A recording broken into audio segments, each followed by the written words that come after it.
I was doing some searches on YouTube and whatnot about the ghost-faced gangsters because I just, not that I'm interested in it, but as a person that went to school for criminal justice and had to learn about gangs, gangs are not one of my interests. I want people to know that. I'm not particularly interested in crime or anything like that. One of the things that people don't understand, they'll ask me, why did I major in criminal justice? The reason I majored in criminal justice was because essentially, basically, my martial arts experience. There were two ways it could go. The first thing I majored in was physical education. I went to a community college to major in physical education, but it was hard to afford because it's very expensive to go to college. And what happened was, essentially, I didn't have the money for the second semester, and I dropped out of at the first semester because I didn't drop out. I didn't renew for the second semester. I did quite good in the classes I had, but I didn't have an interest also in taking all the electives and things like that. So I went to a technical school to get an associate's degree in criminal justice, which was more direct and it didn't have all these crazy electives and all this crap. So that's the story behind why I majored in criminal justice. It has to do with my martial arts experience. And the thing is, a lot of people on here will go, I love how the people make the comments like, they're going to beat the snot out of me and all this stuff. They have no idea who I am. And look, I'm not that person anymore. But it's funny because after 9/11 happened, my instructor helped create one of the first curriculums to train sky marshals that was approved by the government. Now, I was part of that. My part was primarily disproving Krav Maga.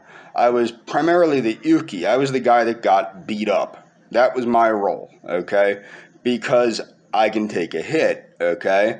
But the thing is this dude comes in that's supposedly a Grand Mufti of Krav Maga, and he trained under the Israeli Special Forces and all this crap. And he did. He trained the U.S. He had training experience with the police and all that. He couldn't fight me. He could not. It didn't work. Krav Maga did not work. Some of the nonsense with Krav Maga is absolutely ridiculous. And I've done past videos on Krav Maga about how it's a nonsense thing. Why would you even bother learning Krav Maga when you can learn Marine Corps martial arts? Or you can learn actual combatives from the U.S. Army, or something that actually works in combat, or the U.S. Air Force, or the U.S. Navy. Maybe I'll leave a playlist in the description. I have a couple of them on my channel. But my point is why would you learn this stuff when you can learn, how to fight like the Central Intelligence Agency, how to fight like the U.S. Marine Corps, how to fight like, MI6 or whatever, or MI5, I forget, the British spy agency. All of this is public knowledge. I mean, you can learn to do that. And most importantly, you can learn karate, something that is basically what those things are, but something that is proven to work for many hundreds of years. Okay? So that's what I think is funny about all these people in my comments section. I'll beat the snot out of you. I'll do this. I'll do that. I don't have any reason to show off. I don't have any reason to do this or that. I'm not a martial artist anymore. I train in the martial arts occasionally to keep myself in shape. A lot of people don't grasp that it's not that hard to severely damage somebody, especially if what people now call Demok, the Demok death touch. Okay, now if you really want to understand how to incapacitate somebody easily, look up karate striking points poster. Okay?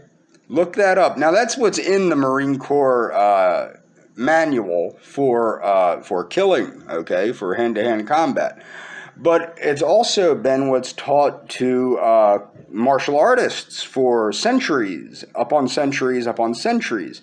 So it shows you how to attack the cavities like the chest cavity, the throat, the sinus cavities, the cranial cavity, the thoracic cavity, really the thoracic cavity can be broken into two cavities, the chest cavity and the abdominal cavity. And then you have the dorsal cavity and the pelvic cavity. And you also have, of course, sensitive areas of the body like the eyes, the ears. It's not hard to incapacitate or kill somebody. It's very easy. And the primary thing that you have to remember, there's two primary things that you need to three really. What do you need to win a fight in real life? You need the element of surprise usually. Okay, and that's usually something that is not granted to somebody if they're attacked in the streets. Okay, so you don't usually have the element of surprise because you're the one being surprised mostly. Okay, so you have to learn to deal with the adrenaline rush that comes with being surprised. Okay, number two, speed. Okay, speed. How quickly can you attack? Number three, are you attacking a vital area of the body? Now, attacking a vital area of the body or not doesn't really matter if you have a lot of power, but most normal people that aren't professional boxers do not have the ability to generate a lot of power with their strikes, so you have to attack a vulnerable part of the body. Of course, you want to be as strong as possible, as healthy as possible, etc. But there you go. That's how you defend yourself, right there. That's how you incapacitate somebody right there that's attacking you. Bada bing, bada boom. Now, why am I making this video about the ghost-faced gangsters? The reason I'm making this video, and again, crime is not something that interests me. I sometimes make videos about crime because it's destroying my country that I love and that I had planned on escaping because it's falling apart. Okay? So occasionally, yes, I make videos on crime. But there was an interview, which I'm going to post in the description, of this gentleman that was a seeming member of the ghost-faced gangsters that explained that what was going on is he believed that this gang was formed to stop the oppression, in his words, stop the oppression of white people in the prison system. Now remember, originally that black dude from the Young Turks was saying that these white people had a choice, but these black people didn't have a choice. No, a lot of people join gangs for one reason, survival. The other reason is thriving. So if you can survive and thrive by participating in a gang, you're going to do it. I mean, really, for sane people, not insane people, but sane people, the original models of the criminal mind really do make sense. Can I get more with less effort? Most criminals do get more with less effort. Okay, and less punishment, because a lot of times people don't get caught when they commit a crime. Now, I'm not encouraging people to commit crimes. I'm very much against crime, as you can tell by my videos about crime. But my point is the problem is crime is very, very, very, very, very, very, very rewarding compared to working. Okay, that's a big problem. And that is why most people that are sane, not crazy people, and that's what you understand when you study criminal justice, is really anybody. A lot of the violent crimes are not happening because people are sane, okay? A lot of violent crimes are happening because people are insane or as a means of committing a crime of personal gain.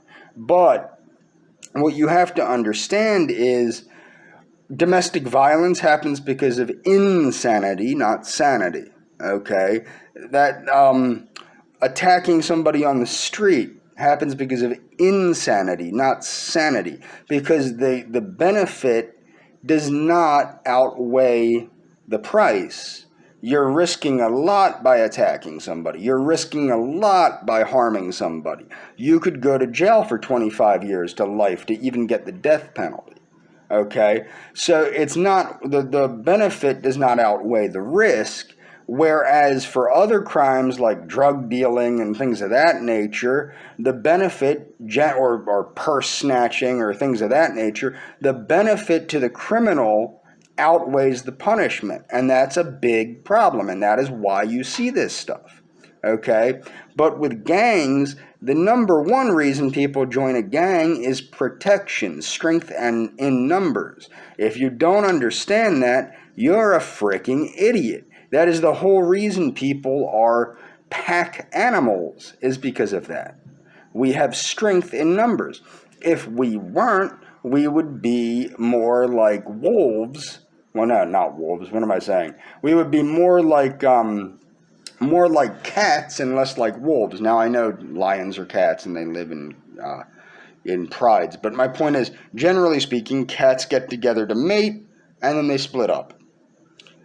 Dogs or wolves or whatever are pack animals. Humans are pack animals. Humans are like a wolf. Okay? And that is why I support the concepts of leadership and things of that nature and a hierarchical society and things like that, because that's ingrained in the human condition. That is humanity. That is what we are. Now, what I'm trying to explain is that dude on the Young Turks that was saying, wait, the Young Turks started World War I. How come nobody's calling them out on taking the name of a terrorist organization? But more importantly, what I'm saying is that dude on the Young Turks that's like, oh, the white people have a choice, the black people don't. White people have a choice, the black people don't. No, the white people don't have a choice either. Okay? And that's why I'm against crime, is because crime breeds the issues that we have in society, where it becomes, crime breeds the society of criminals that recognize that crime does pay. The only way to deal with that is to re-implement like the Biden crime bill and things of that nature and severely crack down on criminals. But that's not what's going on, is it? No, that's not what's going on. Not yet anyway. Not yet anyway. I have hope. I have hope that Biden and Kamala Harris, who both have very good records dealing with criminals, I hope that something might come about. But it didn't happen under Trump. In fact, the exact opposite happened under Trump. But that was my point with my original video about that, was these dudes aren't doing this, they're doing it for their health. Okay, they're doing it to survive and thrive. And that's what people need to understand. What is the root cause of crime? Gain, maximum gain, minimum effort. And when it comes to gang crime, a lot of times it involves survival because there's strength in numbers. And that's all for this video.